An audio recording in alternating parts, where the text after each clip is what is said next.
Okay, I'd like to call to order the meeting of the Public Safety Committee for Tuesday, April 22nd, 2025. Welcome to everybody. And let's see, are there any changes to the agenda? Okay. I have one additional item I'll talk about on Chair's report, but there's no action to be taken. So let's proceed to public comment. And I believe we have a couple people online, but we have one blue card. If anybody else wishes to speak, you can fill out a blue card. There's another blue card up on the desk there. Sorry.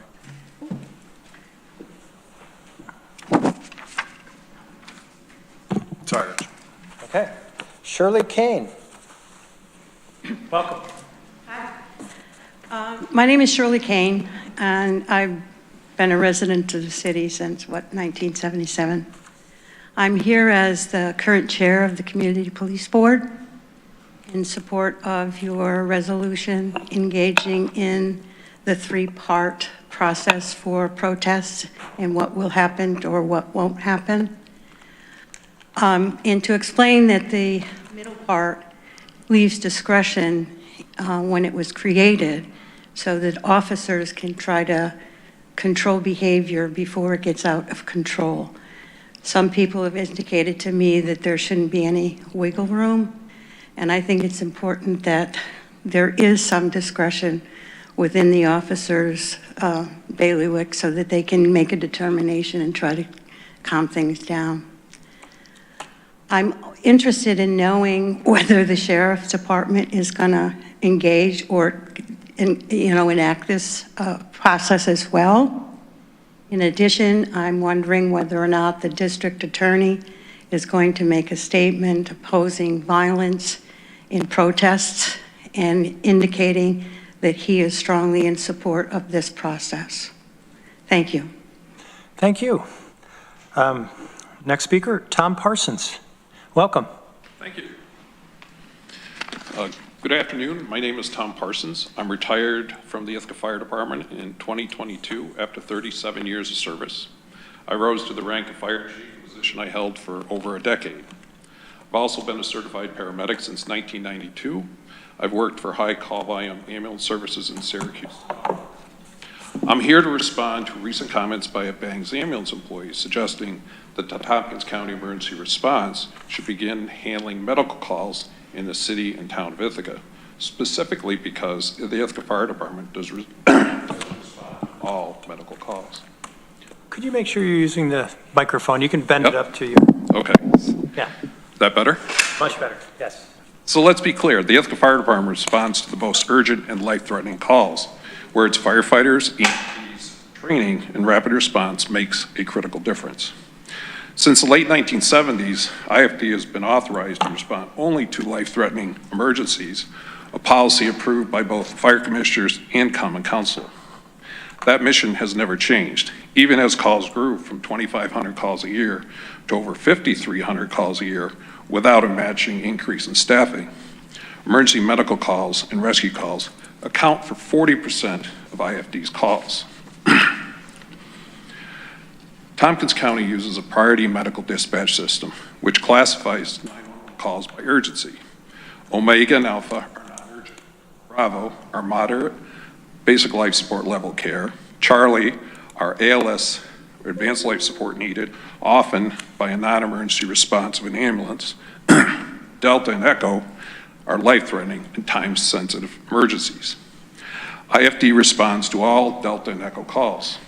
Certain Charlie calls if the ambulance is dispatched with lights and sirens, and some Bravo calls involving rescue or medical conditions that could escalate to a higher level of urgent care. Based on NFPA standards, IFD is already understaffed for fire response. Sending fire units to non-urgent medical care calls raises the risk of a staffing shortage during major emergencies, unless there is a notable improvement in staffing levels. In 2022, using actual response data, we found that many lower priority calls, like Bravo and Charlie, did not result in IFD firefighter EMTs providing definitive care.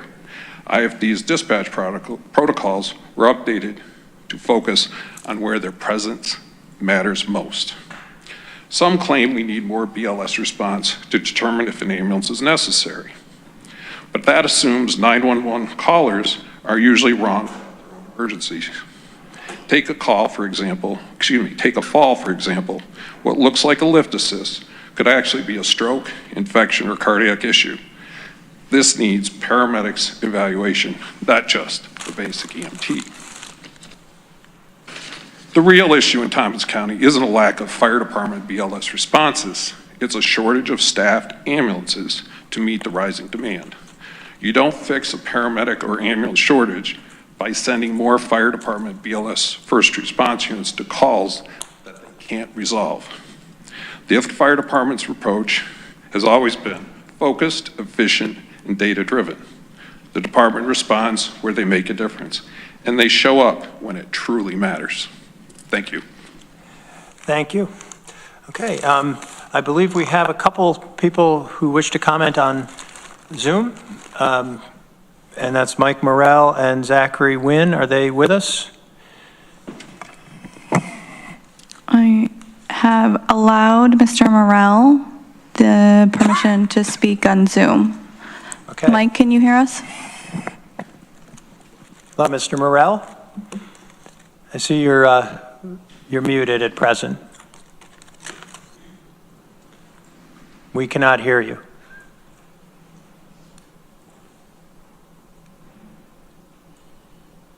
There you go. Hello, can you hear me? Yes, we can. Hi, my name's Mike Morrell. I'm a lifetime resident of the jungle, and hold on, let me get my life. I've been in the jungle 30 years, and in that time, I've seen it go from respectful residents to kids who think they don't have to work, so they steal.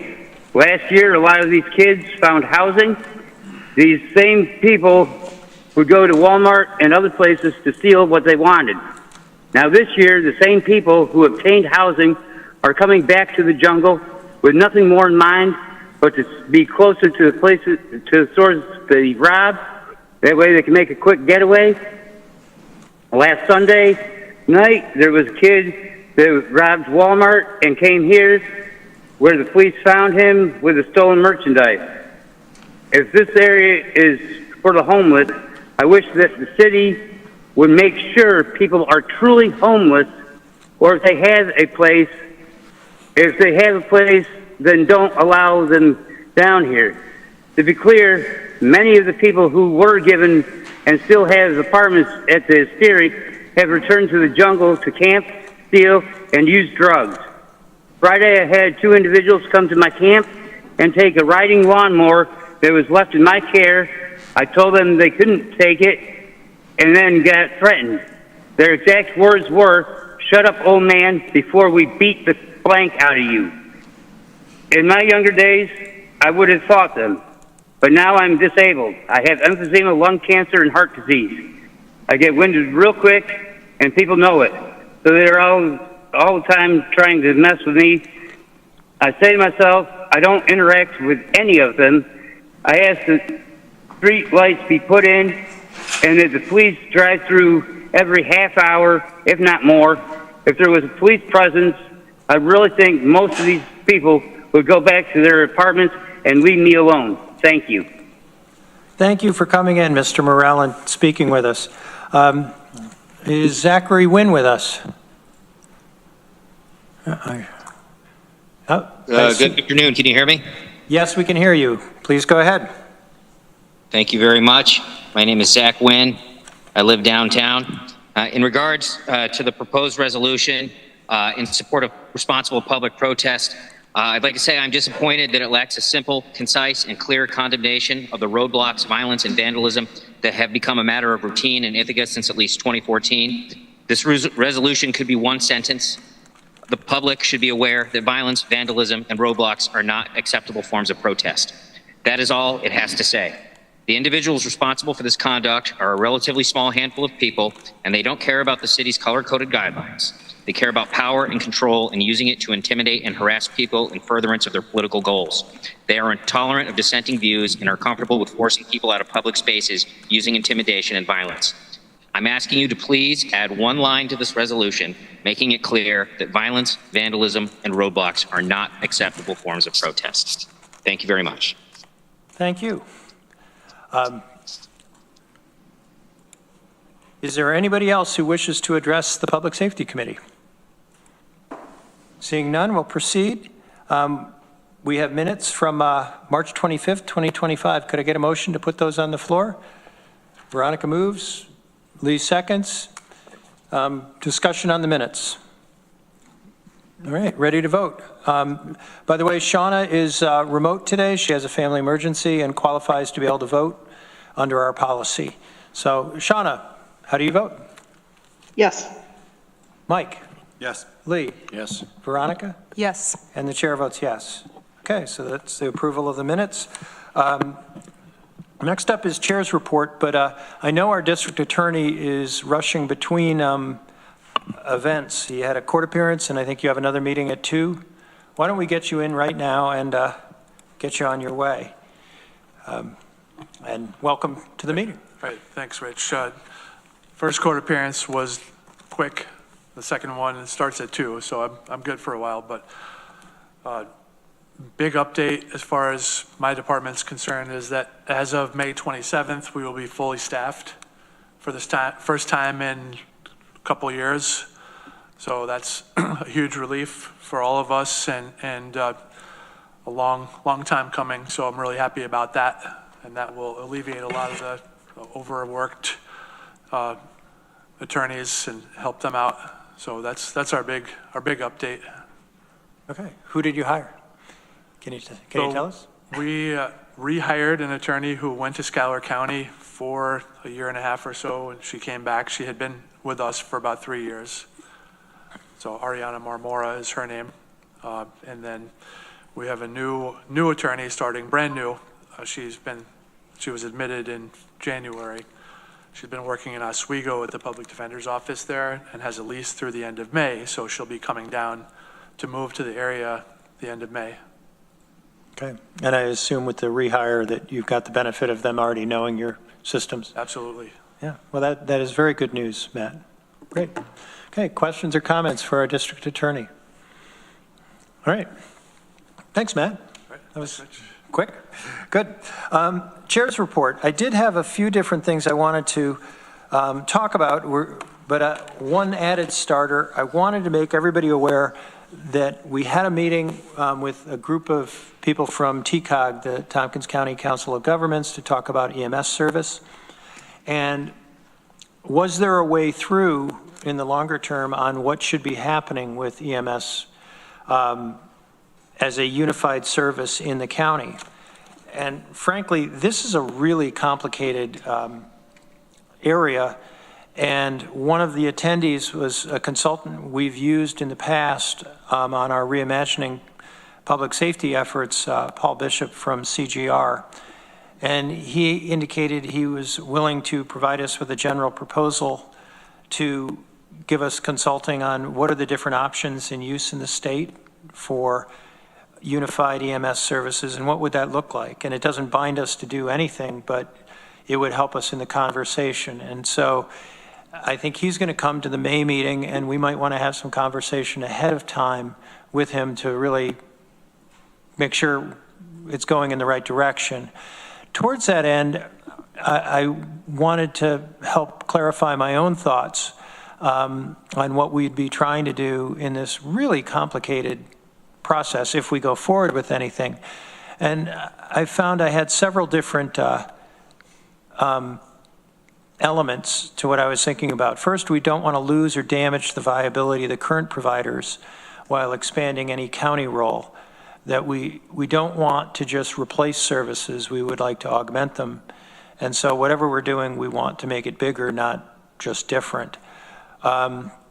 We certainly have done some very good things to improve response times to various parts of the county that were not having response times that we wanted, and we want to preserve that with whatever structure we might end up with, and perhaps even improve them more.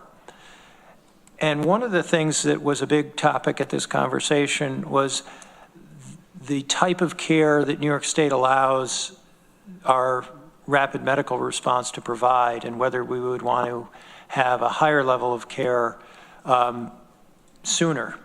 And I think that bears a lot of discussion. Then also, I think the element of rationalizing mutual aid. One comment I made at this meeting is if you were starting from scratch, you would never build an EMS service that is so fragmented with so many different players in different types of organizations working together. And they do work together pretty well, but you wouldn't design it this way.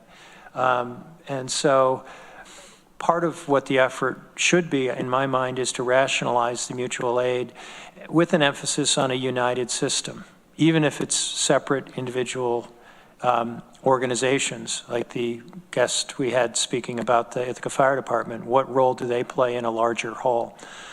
I think we need to consider fairness in funding, where the communities that get the improved service help pay for it. I know New York State doesn't really allow for that to happen in necessarily as easily as we would want it to happen, but one lesson we've certainly taken from the rapid medical response, I believe, is that we can really make a difference in response times, and we can help very specific parts of our community, and we've done that. You know, but it comes at a cost, and should we be paying that uniformly across the county, or should the people who see dramatic benefit help fund that? I don't know. And then I think we need to consider the overall sustainability of the system. Across New York State, we're seeing dramatic changes in EMS service provision. And anything we build here, we would want to make sure that it's functional now, but also functional into the future. And finally, that's obviously we'd be trying to build immediate improvements, but if we end up going in this direction, I think we also have to have a discussion about what are our long-term goals, which is a really more complicated discussion, but if you don't know where you're going, any road will get you there. And that we need to do some really heavy thinking about time and what we'd like to see 5 years from now, 10 years from now. And I just bring all that up because I anticipate Paul Bishop will be able to attend our May meeting. And I'd like to have a pretty robust discussion at that time. If anybody has any reaction to that, and I invite any of our public safety department heads to come forward if you do want to talk about it today. But thoughts? Lee, you were at that TCOG meeting. I don't know, do you have different ideas on the elements I talked about? No, I think you've captured them all. Yeah. Okay. It's really a big thing. And I went into that meeting skeptical that this was something we would be prepared to really have a discussion about in this budget cycle. But coming through the meeting, I think there are some things we could probably talk about. Whether we pull the ripcord on them, I don't know. Yeah. Anyway, okay, just so that's an update. And then the next item on our agenda is proposed local cannabis enforcement. And Maury, welcome to the meeting. Good afternoon. On the issue of local cannabis enforcement, what I would like to discuss is, I'll discuss the entire waterfront of local enforcement options, but one that we are zeroing in on as likely the most flexible and expensive route that we could take, and which also would not require adopting a local law and all of the expectations that may come with it. Now, what have we done on local cannabis enforcement to date? We've had a fairly large working group. We've met 2 times internally with environmental health, the sheriff's office, administration, and 1 time with the same group and a group from the city, including Deb Mollenhoff, Victor Kessler, and another person from the city. Now, in terms of any of the enforcement mechanisms, and I think the initiative that we're looking at would include this, which is we need to really study the extent of the problem before diving headlong into it. And it may be that much of the problem, since we haven't, as I understand it, we haven't gotten many complaints at the sheriff's office at the county level, would come from the city of Ithaca. But the things that we need to know is how many of these unlicensed retail stores are out there, where are they, what are they selling and who are they selling it to, who's operating them, and who owns the property where the unlicensed sales are occurring. That information is important, particularly if we pursue the enforcement mechanism that I'm going to describe first, which is the civil landlord remedy. And that does not require a local law. It's a variation on an existing cause of action that landlords have to evict a tenant that's making illegal use of leased premises. And I'm referring to commercial premises in this instance. The way this variation works is that the municipality provides, first of all, you need to establish the illegal use of the premises. How do you do that? I'll talk about a case where this was done actually by the landlord. But basically you need, someone like an investigator or a mystery shopper, somebody who would go to the store periodically, purchase products, retain custody of the products, take pictures of the outside of the facility and any other things indicating that the premises are being used for the sale of cannabis, and any other information like this. Now, what's nice about this is it doesn't require a person with specialized expertise. It requires somebody 18 years or older who has is pretty savvy, kind of like the ATUPA the persons we use to do underage tobacco sales. And in fact, I forgot to mention Holly is here because Holly does the ATUPA work, which is very similar to what we're talking about here and would be involved in this particular initiative. So under this remedy, which is under the Real Property Actions and Procedures Law, Section 715A, we gather our information, we provide notice to the operator and the owner, and request that the owner petition the appropriate court to evict the unlicensed operator. If the owner fails to bring the petition within 5 days, or brings it and then just leaves it languishing, the municipality, meaning us or us together with the city of Ithaca, can step into the shoes of the landlord and prosecute the proceeding through to conclusion, meaning eviction, and there are additional remedies that are added to this. And in a 715A proceeding, we have all discovery available to us pursuant to the civil practice law and rules as though it was a civil legal proceeding. The standard that we need to meet in order to enforce on this basis is that the premises are customarily or habitually used for the unlicensed retail sale of cannabis. This is a standard that was substantially reduced in 2024 when the state provided municipalities with local enforcement authority. The standard used to be that the premises were used solely or primarily for the unlicensed retail sale of cannabis. So we have a considerably lower standard. So I could describe the fact pattern from a case where this was done successfully by a landlord in New York County. So this was done at the landlord's initiative, but this is a carryover from the standard unlawful use proceeding. And so what did they establish? There was a letter from the New York County DA to the undertenant of the facility, which was the Bing Bong Candy Shop, Inc., indicating that DA had received reports from concerned residents about activities at Bing Bong. Over a period of a few months, the landlord's managing agent served as the mystery shopper, went in 8 different times and bought cannabis products each time. The signage around the business also clearly conveyed that this was a cannabis operation, typical of what you might see at a licensed dispensary, or even, more so. There was a picture on the awning with a marijuana leaf appearing between the words Bing and Bong. There was a picture of a gorilla wearing a marijuana leaf shirt, and on the other side, a Smokey the Bear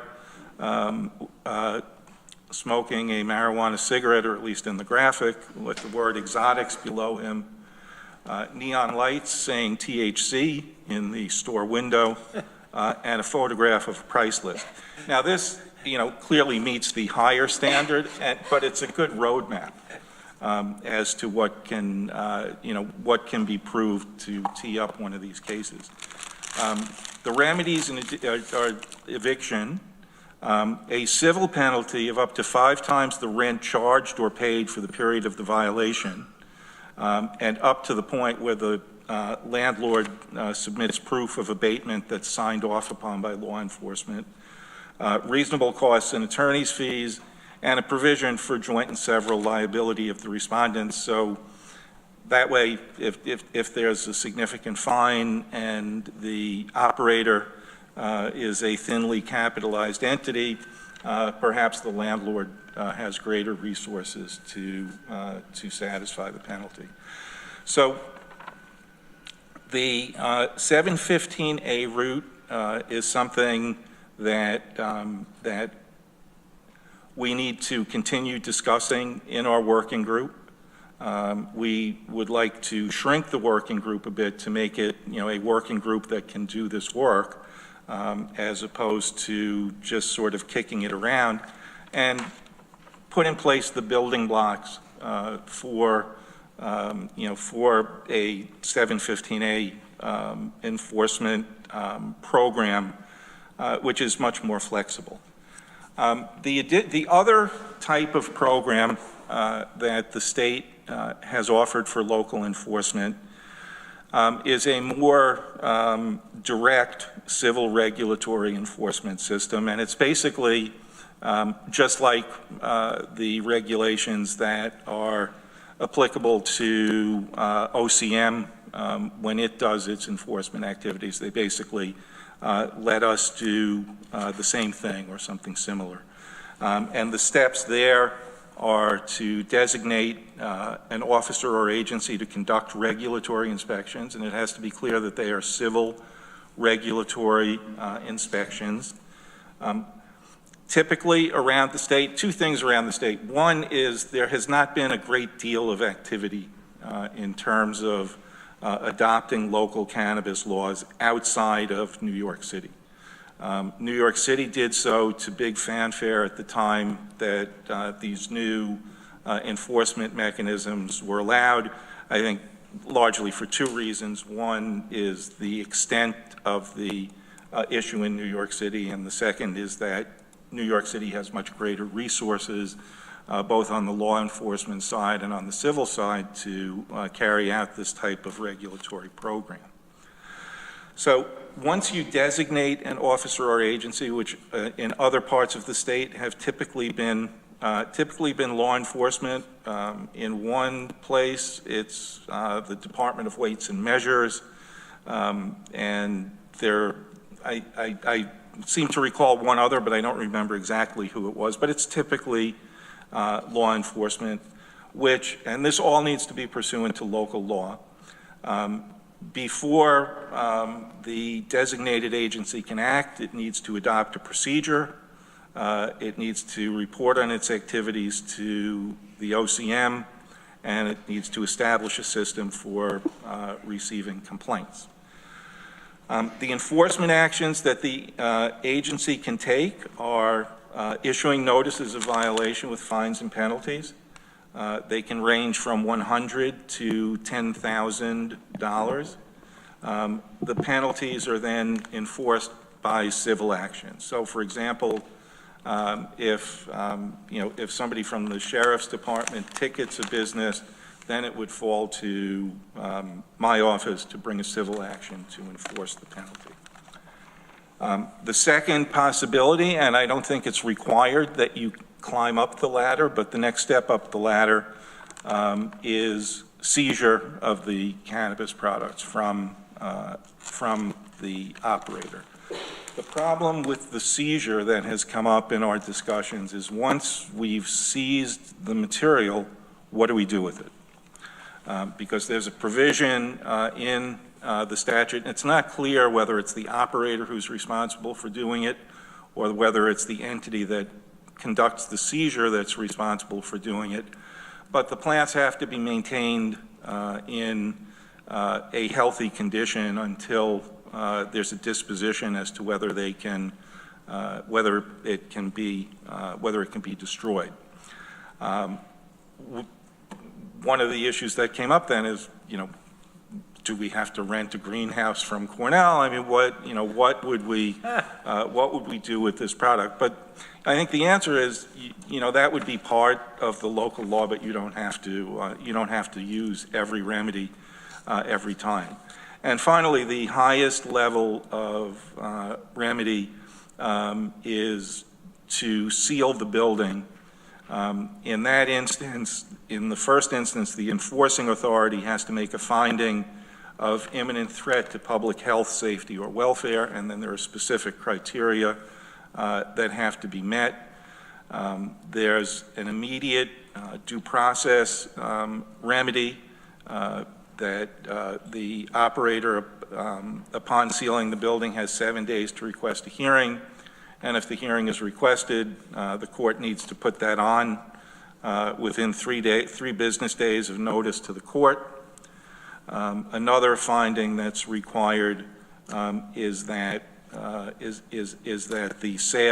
the illicit sale of cannabis is more than a de minimis part of the business. And then the final possibility, which kind of merges with the 715A process, is the possibility of bringing an injunctive proceeding to shut the business down. So that's the waterfront. I think the direction we're headed, number one, is to really drill down on the extent of the problem, and then look at what appears to us, at least to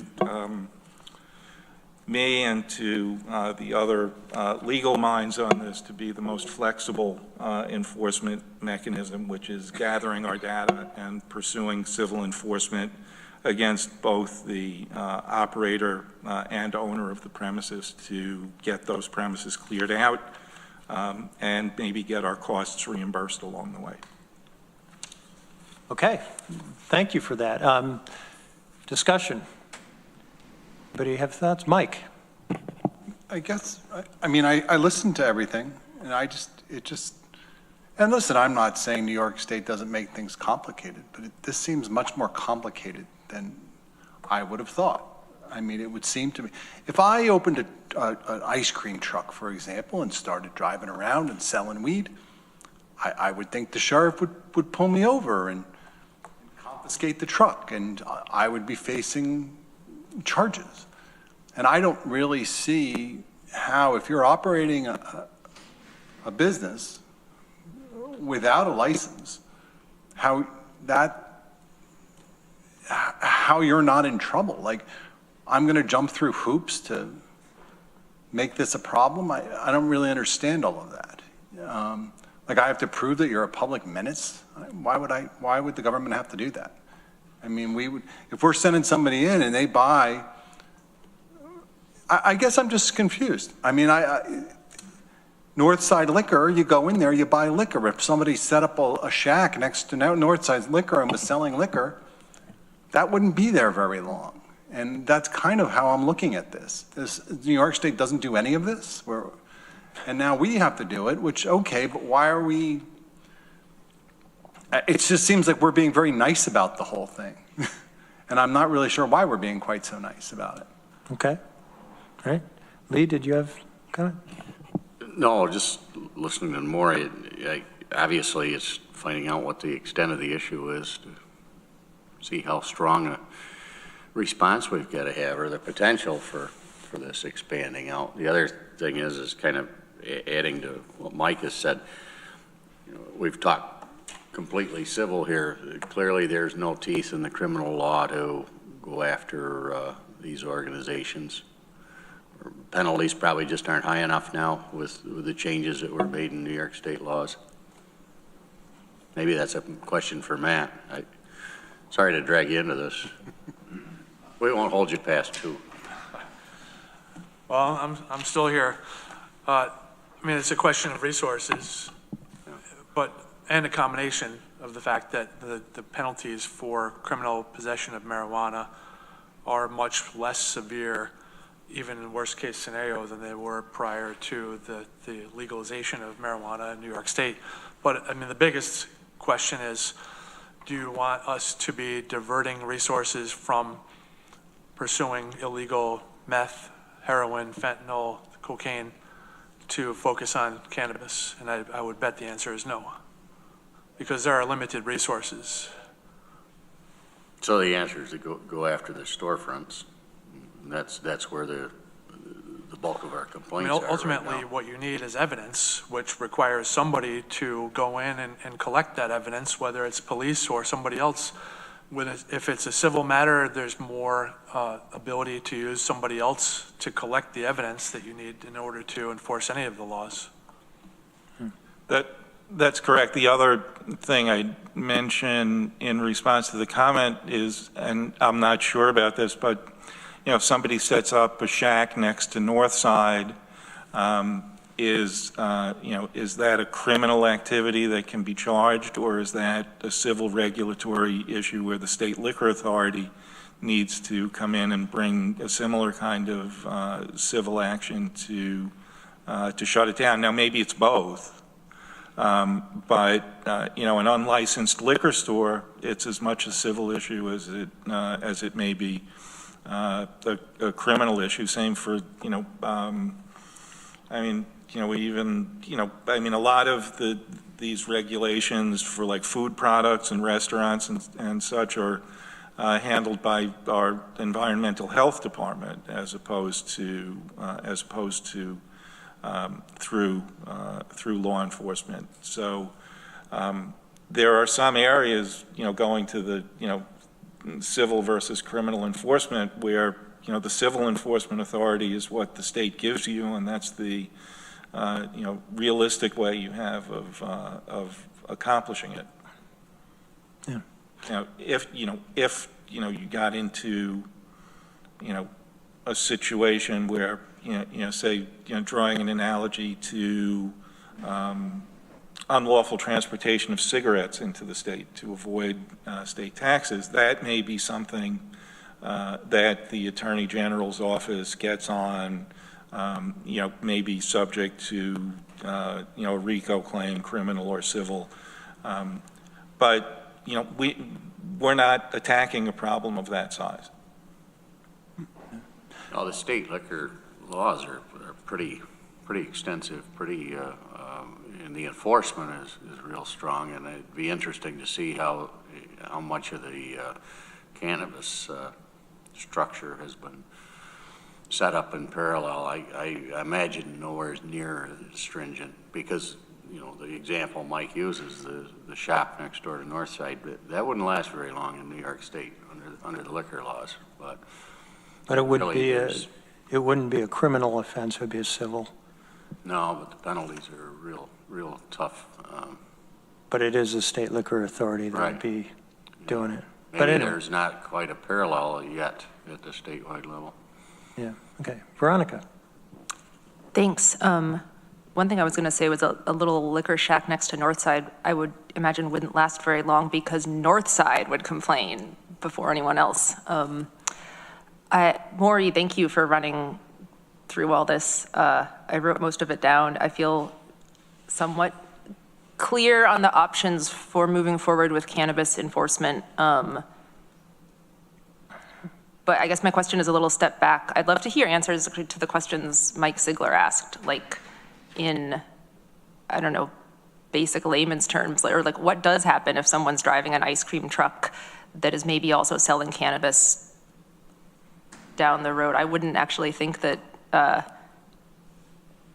the sheriff's staff would pull them over, but maybe I don't know. Or what does, like, I know no one's a state regulator here, but what does happen if someone's selling unlicensed alcohol?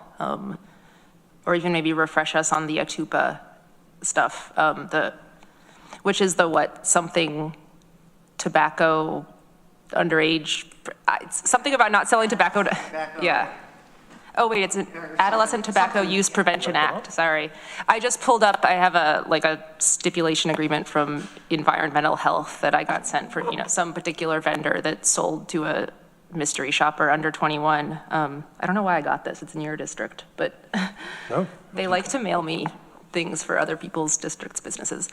So that makes sense, but I think. If you could share it with me, I'd like to see it. Sure, yes. Yeah, I think Mike made me realize I don't have a lot of background on what to compare to, what happens with like enforcement of sales laws for much longer established situations than the cannabis sales, or for longer established situations of going after meth and heroin and things that have never been legal to sell or use at all.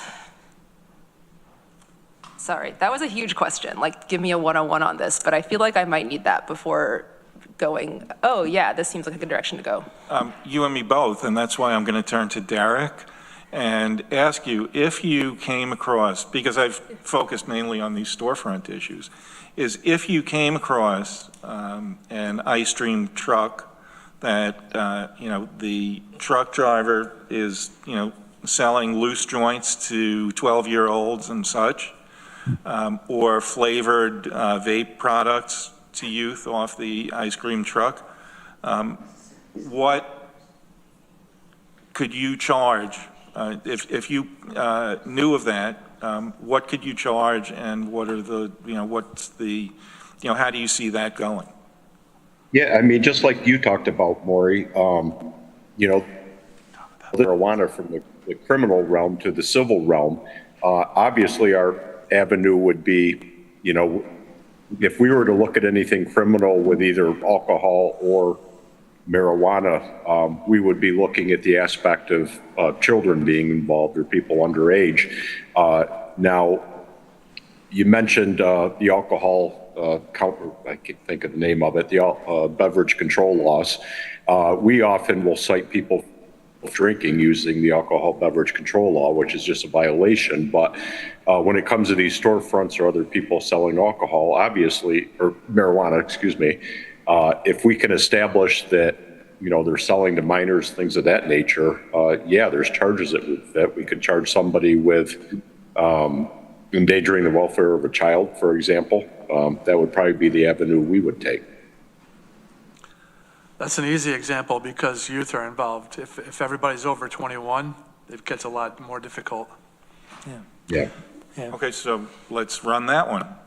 Let's say the ice cream truck does not cater to anyone under the age of 21. And they're using it to sell both ice cream, smoothies, and loose joints. What could you charge there? I'm not really sure what we would charge there. We'd probably still rely on, seeing that we don't have a county law at this point, we'd probably still rely on our partnership with the Office of Cannabis Management. Now, I know in the last meeting or the one before, I can't recall, there was one business in the county that was referenced.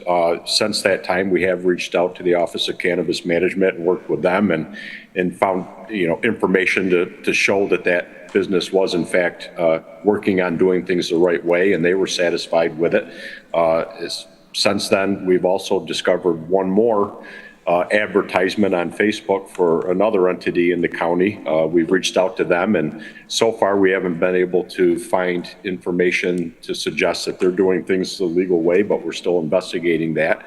So, I'm not really good with what ifs all the time. In my world, that happens all the time. So, we take things with a case-by-case basis. And like Matt mentioned, if it's with a child or a juvenile, that makes things really easy. But it's a tough one since marijuana has been legalized. A lot of it, to move it outside to the penal law, I mean, I guess if they have a certain amount of weight, maybe it would be different, but, it would depend on what the investigation revealed. It's hard to give a concrete answer to that. Okay. Yeah, I mean, I don't want to engage in too much hypothetical here, but Lance, I think you had your hand up. Oh, I was just trying to offer some background, listening to the members of the committee, because I'm not sure how familiar they are, but I think my sense of this, what you're seeking to address with the storefront issue is the problem. There are a couple of places on the Commons, and there's a A-frame over by Taco Bell that were kind of engaged in this. And, the question was, how do you shut them down? I think one of the reasons people were looking at this for better or worse is my understanding of the way they operate now. And I know one of the places on the Commons has been hit and shut down twice temporarily by the state. I can't think of that agency, but whoever it is the way they kind of operate is oftentimes is stuff's out on display. My understanding is, stuff's under the counter, and if you come in and ask for it and they look at you and, you pass muster, stuff, will magically appear for your perusement, I guess.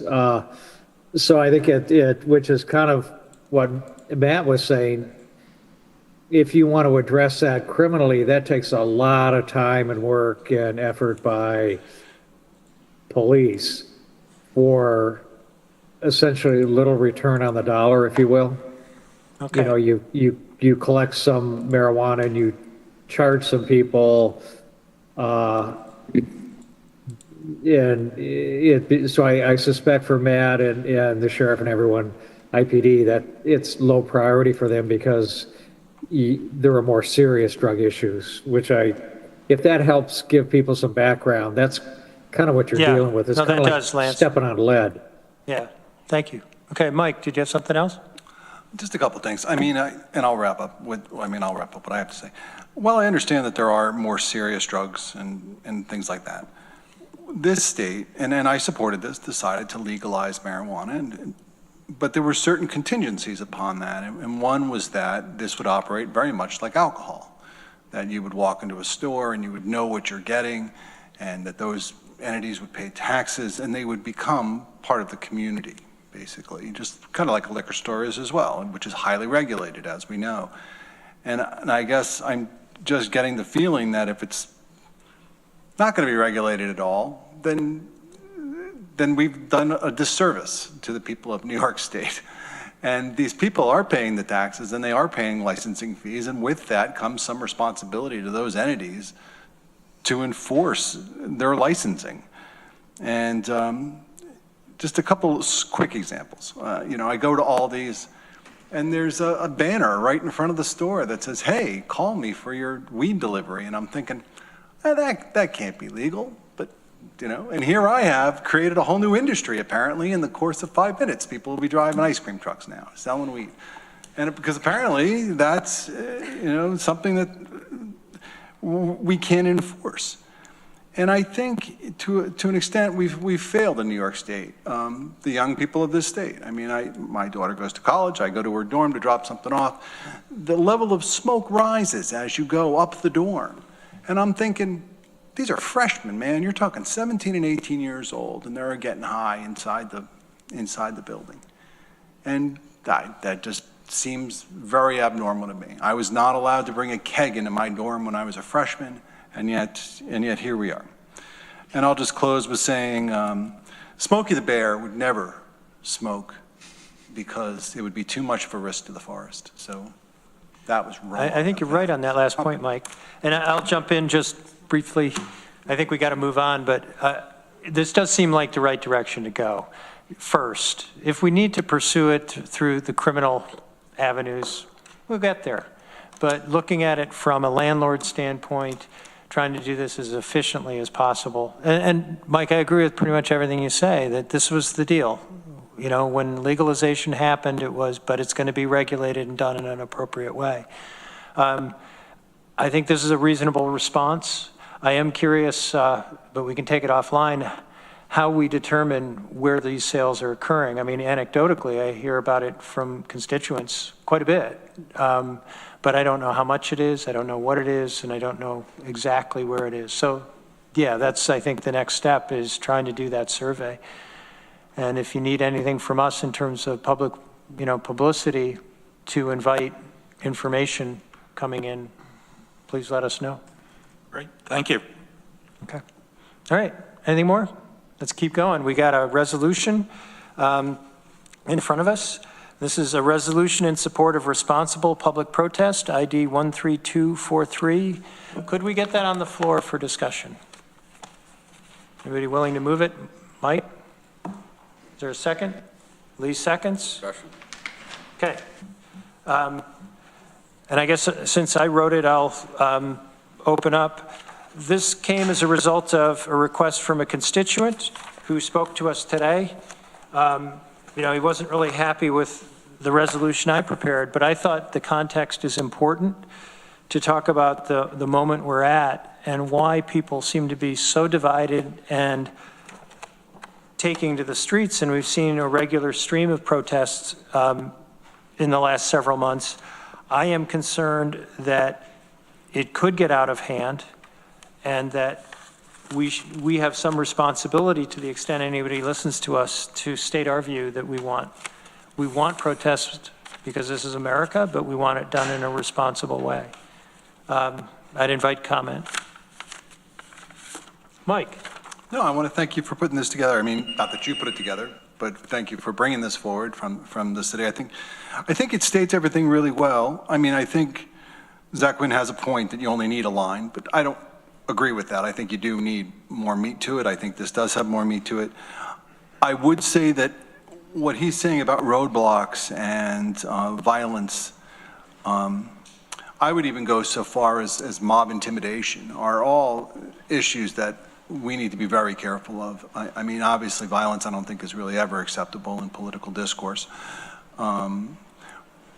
Blocking the road, people want to bring up emergency services a lot, and I agree with that. You could be blocking someone from getting emergency help that they need. It's also incredibly dangerous for the protesters, and it definitely is not a de-escalation tactic. It is an escalation tactic. And from everything we talk about in public safety when it comes to things like police officers, we always talk about de-escalation. How do you de-escalate? And it would seem to me that a large group of people should keep that in mind too. Are you looking to escalate or are you looking to de-escalate? If you're looking to escalate, then we're gonna have a problem, and that's kind of what we're trying to address here. I mean, I watch video after video online of people who try to set up and block the road, and people get frustrated and run them over. Some people tried to string something across a roadway, and it was a highway, and the person blew right through the string, and you could see the person get dragged who was trying to string this up. And, people can say, well, they deserved that. I don't want to see anybody in the hospital. So while they may have deserved it or not had the forethinking to say, oh, if I do this, this is going to happen, I don't want to see anybody in the hospital for something like this. So I think a clear statement against roadblocks is certainly something that, I don't know if it has to go into the resolution, but something I'd like to say here, and violence and vandalism. I mean, people may not think something like keying a car is a big deal. Keying a car is going to cost you $1,000. That's grand. I mean, that's probably a felony. So you're looking at significant implications if you do that. So, and obviously vandalism. I don't like vandalism throughout the city. I think it makes it look drab and dirty, and a place that people don't generally want to visit. Because we have graffiti right on the corner of our building right now, which we need to get painted over as quickly as possible. So. Okay, thanks, Mike. Sheriff. Yeah, I just wanted to speak briefly, Rich, on this topic. I just saw the resolution prior to the meeting, and a member of the public just spoke during public comment. Just for the record, we reviewed Ithaca Police Department's policy on crowd management quite some time ago. We understood that a lot of work went into that. I found it to be a very effective policy. I thought it was worded really good and gave very good steps for law enforcement responding. We actually mirrored that policy back in 2021 and have used it a couple times out in the county. So I would like it added to the resolution if possible, a reference to us too, as well as IPD. But it's worked for us pretty good. Now, typically, our protests seem to be in the city of Ithaca. We usually, as a sheriff's office, don't get involved in them unless the Ithaca Police Department requests our presence. They did several years ago, and we did go down there and assist them in that. In that situation, obviously, IPD would be calling the shots. It's within their jurisdiction. We've had a couple incidences more related to union strikes out in the county that did get a little out of hand, but through de-escalation and enforcing our policy, we were able to resolve those without arrest. But the policy is pretty clear.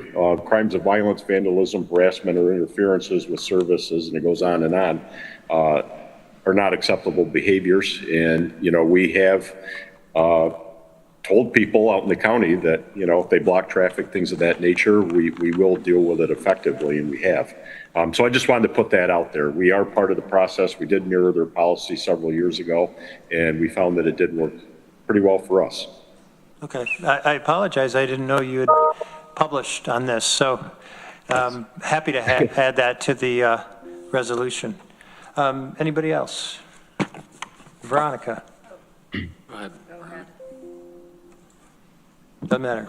Okay. A thing I like about this is that it made me look at the City of Ithaca guidelines and expectations for protesting again, which I'd read before, but only, I guess I focused on a list of activities. And the thing I like about it that I passed over is the bit where in each category they say, what can you expect law enforcement to be doing at a protest in the whatever zone? And I really appreciate that kind of expectation management for, I think, everyone, like the public and I'm going to presume and hope the law enforcement office, I mean, in this case, just IPD, but the law enforcement officers who are on duty in the area at the time, because I think that does probably reduce conflict, and managing expectations is always good. There's a lot I don't like about this resolution. One, I would contrast that with the Cornell's expressive activity policy, which I don't, I'm not equipped to go into the details of, but the Cornell policy is geared at members of the Cornell community, active members of the Cornell community using Cornell resources, and it's sort of a different situation, I think, than a government talking about stuff. But also, I'm not so sure what we're trying to achieve with this resolution. I think that, I think protest is often intended to communicate something, and often communicate something in disagreement with the government. And it's, it can happen in lots of ways. It can be calm, it can be loud, it can get out of hand, it cannot, but it's I think it's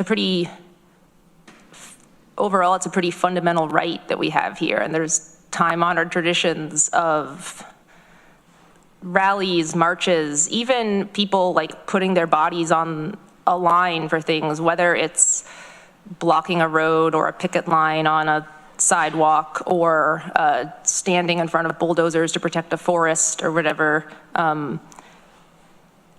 And I think that the people who do that know, like, they already know the risk they're taking. And I don't think they were going to listen to the government guide them in one direction or the other.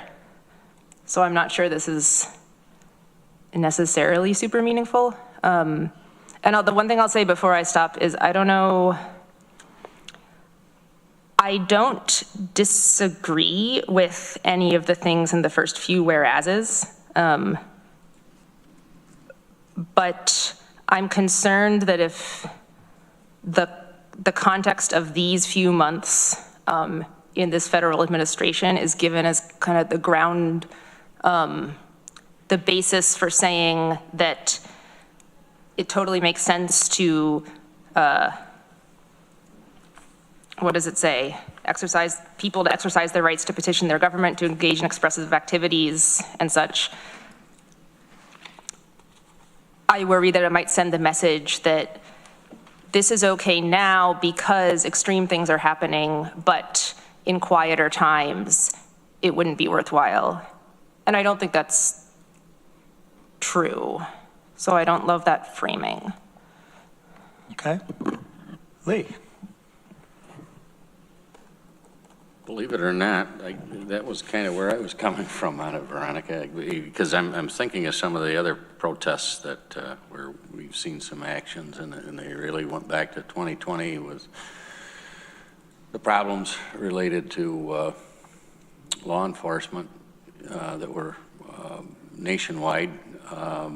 The period of time that we had, even last fall, with the Middle East conflicts, and I think I can't remember what year it was, but what we were protesting when you were opening the headquarters down on the South End. But so there's a whole variety here, and I appreciate your reaction now, Rich, is to the current 3 or 4 months that we're in, but so it's those first few paragraphs, I'm not really most comfortable with just highlighting, the time for protest is because of this administration. Yeah. That's how you read it. And the second thing is I'm wondering if, similar to what was pointed out under the public comment, maybe in that second to last resolved, addressing dangerous and illegal activities that may occur, including acts of violence, vandalism, and impairment of traffic. We might strengthen it with that. I would consider that a friendly amendment, including addition of the sheriff's policy is friendly. But, okay. I guess I might respond to that. I take your point that this is a sort of a stake in time right now. And some of this language is related to right now, but that's where we live. In the future, maybe, we'd look at different circumstances. And so the first few whereases wouldn't necessarily have as much weight, but my concern is the next few months. I'm afraid of what might happen here, and so connecting it to where we're living, what we're living through right now, made sense to me. I'd certainly consider rewriting it, but it does seem like we're right in the middle of protest season, so I would like us to make some sort of statement. Well, I'm not so concerned about rewriting those first few, but I think adding that language at the end would make it stronger. Yeah. Yeah. Okay. Because that's what we're really concerned about, is we don't want the violence, we don't want the vandalism, we don't want the roadblocks. Yeah. So, did you capture what I didn't really catch it. Could someone clarify this amendment? So this would be in the last resolved? Next to last. So second page, line 1, and addressing dangerous and illegal activities that may occur, and then I suggested including acts of violence, vandalism, and I said impairment of traffic, but I think you had something that was a little... Obstruction of traffic. Obstruction, yeah. Is it intentional obstruction of traffic or forcible obstruction of traffic? So a lot of times, you know, like in that yellow zone, if there's a big crowd, people are going to spill over into the street. Yeah. There's going to be some... No, I think intentional is a useful word. Yeah. Okay. I would consider that friendly. I think you were the seconder. Yeah. Or actually, Mike, you moved it. Right? No, that is a friendly. So Okay. the way it was. All right. And I assume it's also friendly to add the sheriff's policy. I don't quite know what you mean by that in terms of amending the resolution. I referenced the red, green, yellow, and the Cornell expressive activity policy as guidelines. You know, and I would just point out for the record here that the legislature and the sheriff, you know, are independently elected. And so the sheriff's policy is the sheriff's policy. But I think referring to it here makes good sense. So maybe under the resolve that begins on page 1, line 38, after as well as the recently developed Cornell University expressive activity policy, comma, and Derek, how would you refer to the sheriff's policy? Is there a number? We refer to it, Lee, as crowd management, and it's General Order 706. And the Tompkins The County title may be Sheriff's, different, but the narrative of the policy is identical to IPD's. so Tompkins County Sheriff's Directive 706. Yeah, or Great. General Order 706, crowd management. You have friendly, Mike? It is. Okay. All right. Thanks, Derek. Further discussion? We ready to vote? Shauna has stepped away, so I think we can do it by show of hands. All those in favor? All those opposed? 1 opposed, 3 in favor. Okay, thanks, everybody. And we'll keep moving on from there. Let's see, County Administrator's Report. Corso, welcome. Thank you. I don't have any specific report today. I think on the back of your earlier opening and the chair's report about the EMS services, I'm also working with Office of Emergency Services, DOR, in terms of the approach on how we can move forward with our options. So eventually, within the next couple of months, we'll also be presenting something to you, what we come up with in terms of how we can respond internally to whatever processes we need to move forward with. So hopefully, maybe we may be able to get something ready by May and then present it to you as well for consideration and as you decide which path will best serve the residents. Great. Okay. All right. We heard from the district attorney. We have the sheriffs. Welcome, Sheriff. Thanks, Rich. I just got a couple things I'd like to mention. We talked last time about the results of the state prison strike and the state prison not taking our state readies. That has gotten a little bit worse. We did find out that they extended that until May 2nd. Currently, we have 68 housed in the jail. That includes 9 state readies now awaiting prison that we cannot turn over because they're not taking people. We have an additional 10 housed out. On the positive note, we were able to hire 2 former New York State prison guards that were not found or allegedly did anything wrong. They were really good hires, and we're looking forward to having them there. That puts us back at full staffing. Again, something that's very rare in county jails across the state. A lot of people are really hurting staffing-wise.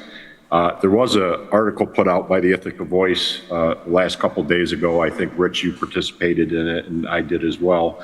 There was a misnomer in that was probably my fault. We do have a couple incarcerated folks that are in psychiatric facilities right now. I mentioned in the article that does not incur a cost to the county. What I meant by that was that the sheriff's office budget isn't impacted by that, but the county obviously does incur a cost for that. Quite a hefty one as well. Additionally, the only other things we got going on, we are wrapping up our annual report for 2024. We're a little bit behind on that this year just because of busyness, but that should be coming out soon. We're working with the grassroots folks in the health department, preparing for the Grassroots Festival this summer, which we're excited about. And we know our boat patrol issues we've continued to have, so we're assessing the boat at this point, seeing if it's safe to put out this summer. I'm hoping it is, and we're going to do our best to get through with it one more summer. But that's all I have, unless there's any questions.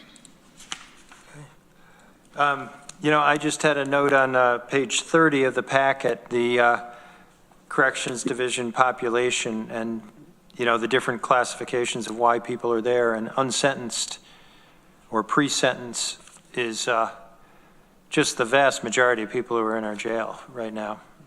You know, you've got the 9 state readies, you said, and that means pretty much everybody else is sitting there waiting to get sentenced. It's, I think that is something that we definitely want to look at. And let's see. And then, you know, I wanted to talk about something that was in the Doer report in conjunction with, actually, no, this was New York State Police, but okay, we'll get to it when we get to Doer. This was the incident at the Cuba Blue Hotel, and then moving on to McDonald's and Safari Smiles. At any rate, we'll get there. So, okay, anybody else, questions or comments for the sheriff? Quick reminder, Derek, 70,000 to replace the boat? I believe it's just over 80,000, half of that coming from a grant program. So half is available, and if some mysterious benefactor come up, you'd need about 40,000. 45,000, correct. Okay, thanks. All right. All right, next up is Department of Emergency Response. Welcome.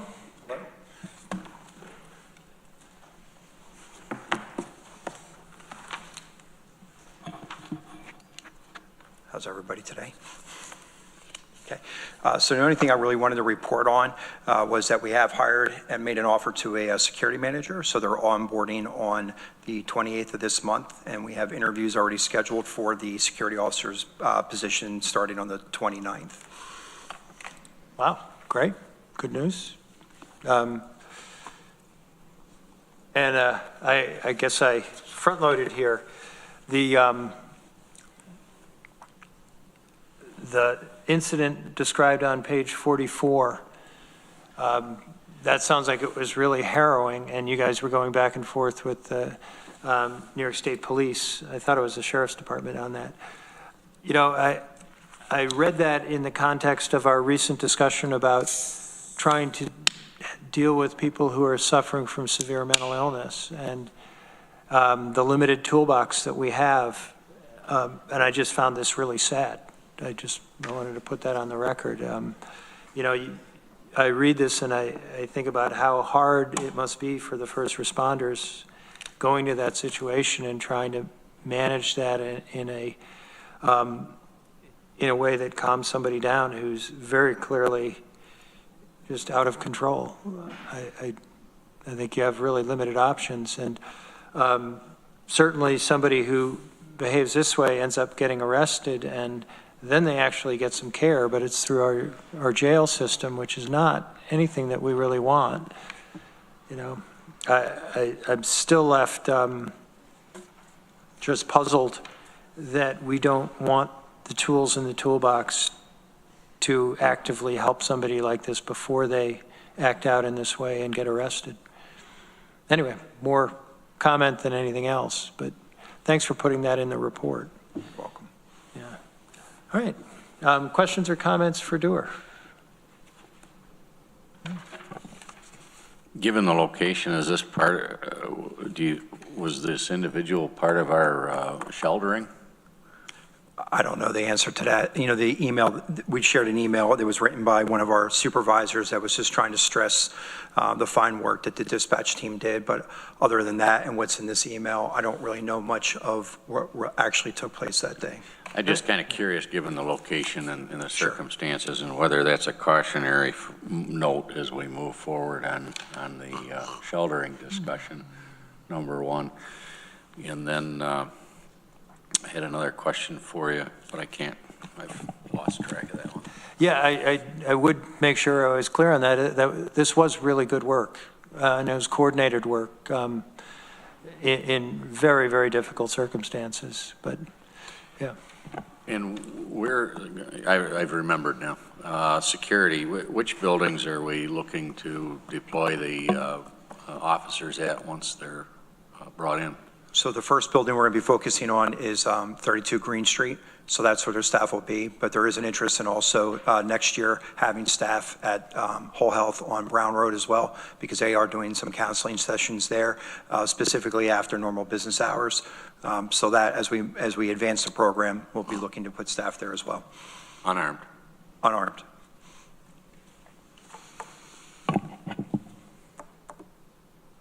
Okay. Let's see. Anything else for Department of Emergency Response? Anything on rapid medical response? Sure. Nothing out of the ordinary to report. Okay, and did you have comment on my meandering comments on where we might go with EMS? I don't at this time. I wasn't a part of the conversation with the consultant, so I'm not really sure. I'd like to make sure that loop is closed, yeah. So. And, just to touch on that, we do meet every month. Joe and I participate on the TCOG EMS subcommittee, so we got a really nice briefing afterwards from the committee members that participated in that meeting. So we really look forward to meeting Paul and working with that team. And we're continuing to look at strategies, in combination with those community leaders that are on that committee, and of course, what Corso as well. Great. Okay. All right. Well, thank you. Oh, Veronica. I noticed one thing included, I'm on the wrong page, packet page 45, is a notice from the Etna Fire Department about some changes. Could you Sure. So explain? It would probably be a lot better for somebody from that community to share the details, but it was in a newspaper, and we obviously work closely with all the emergency services in the county. But as the article states, they're currently not operating, and we do see some fire services struggling. And I think this is just this was just something that happened that we thought the legislature should be aware of. Thank you. You're welcome. Yeah, Veronica, thanks for bringing that up. It certainly sounds like that's a really hot button issue out in Etna and Dryden more generally. Yeah. Okay. I am, actually, while we have you sitting there. Sure. On page 47, the N46, I'm wondering, with the changes going on with the National Weather Service and NOAA, if any of these initiatives are going to be impacted? As of right now, no. It's hard to say, as we get closer, but as of right now, this class is still on, and we're excited about being a partner with them and having a class. Okay. Mike? Sorry. Did you? Jeff had indicated that this class is actually going to be canceled. Oh, there you have it. So fresh off the presses. I'd like to put on the record, I don't want it to be canceled. I think this is a really good initiative. I think they are still going to be offering online spotter classes, just not in person because they are not authorized to travel. Okay.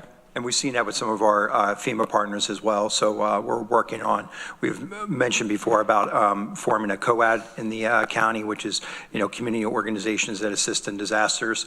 And we did have a meeting with some state officials, and we're supposed to have representation there from FEMA, but they were not present. They were supposed to actually come to Tompkins and be physically present for the meeting.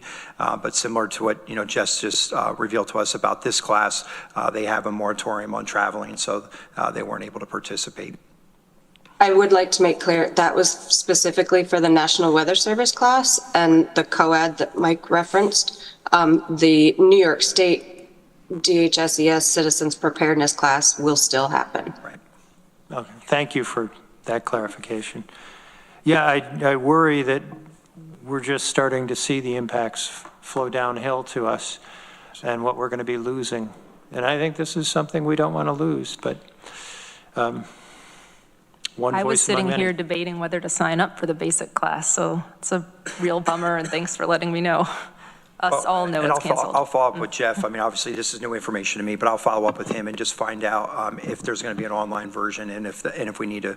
Obviously, when we put this out, there's a deadline when we have to get out to the team. But so I'll make sure we get some updated information for you. Okay, thanks. You're welcome. Thank you. All right, let's keep moving. Department of, oh, Corsa. Yeah, I just also want to add to that, the Tompkins County EMS program has been posted on our website. So if anybody wants to see what the EMS program does, all the information is available on the county's website. Thank you.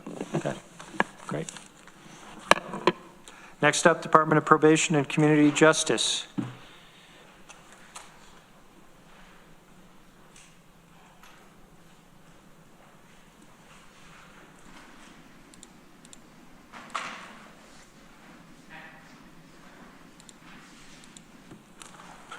Good afternoon. Welcome, Dan. Thank you. I don't have any major department updates. I do have a few things from our dashboard just to go over as sort of a first quarter review since we're almost done with April. Currently supervising 500 cases. We have 21 give supervisions, 42 individuals in our drug courts, and 28 clients identifying as homeless or with unstable housing, which is down slightly from last month. Just wanted to note that 38% of our clientele currently are classifying as greatest risk or high risk, which is quite labor intensive, and most of those individuals or all of those individuals are currently, almost all of those individuals are currently assigned to a senior probation officer. We have about 31% classifying as medium risk and 32 as low. This year, our outcomes we've had. Can I just interrupt? Yes, sir. How does that, is there a trend there? What have you expected to see in the past?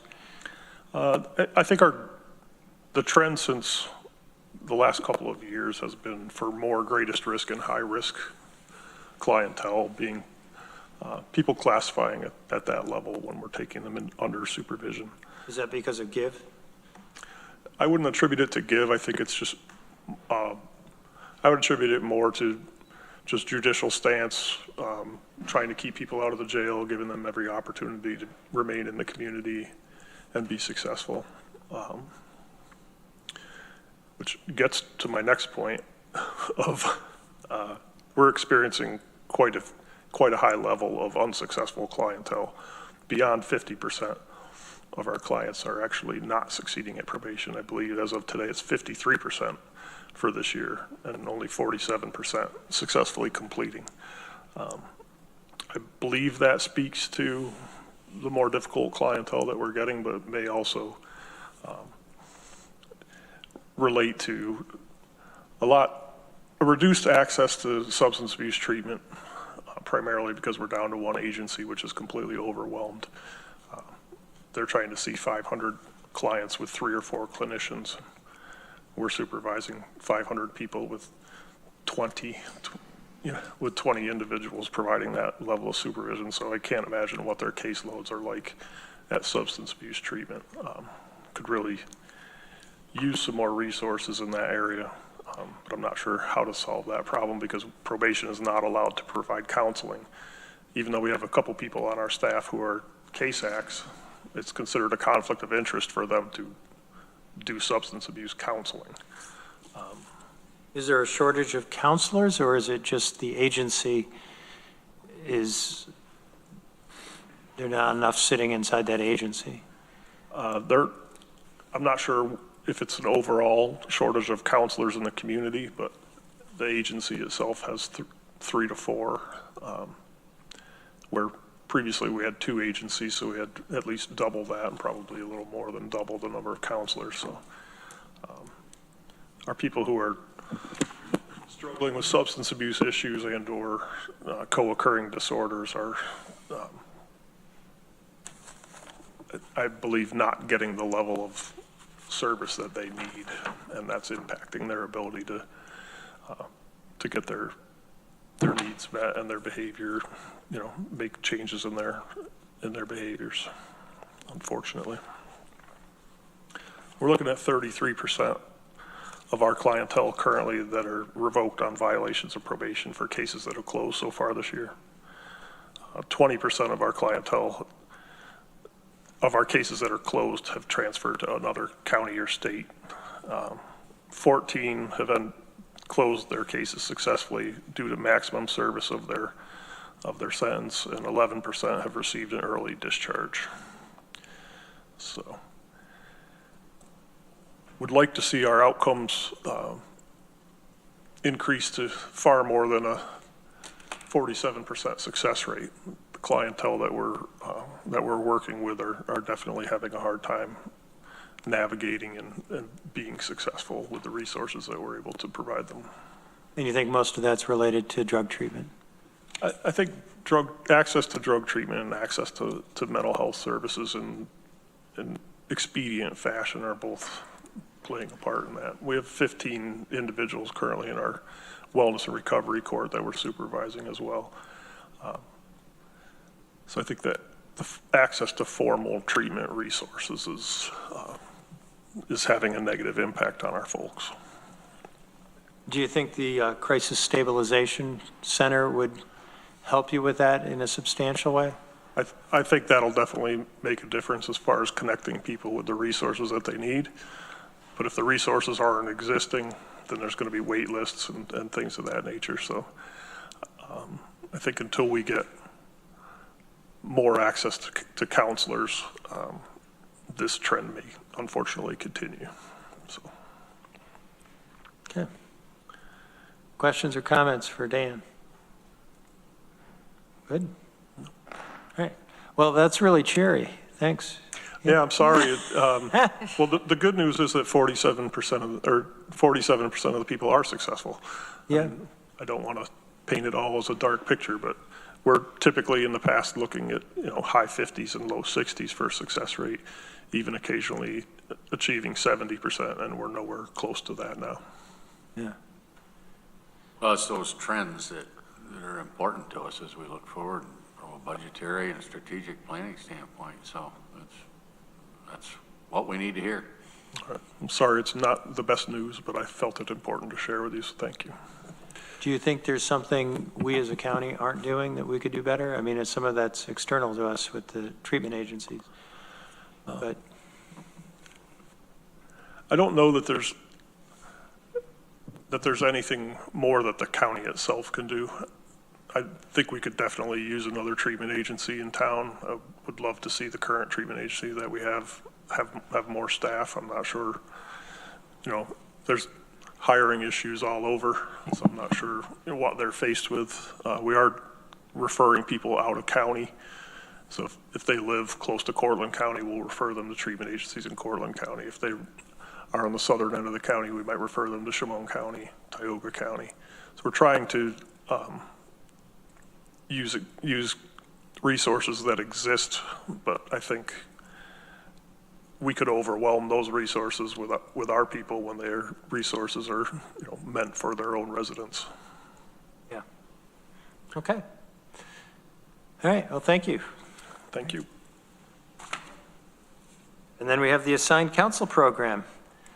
I saw, there's Lance. Hi, Rich. I'm here. I'm online this month.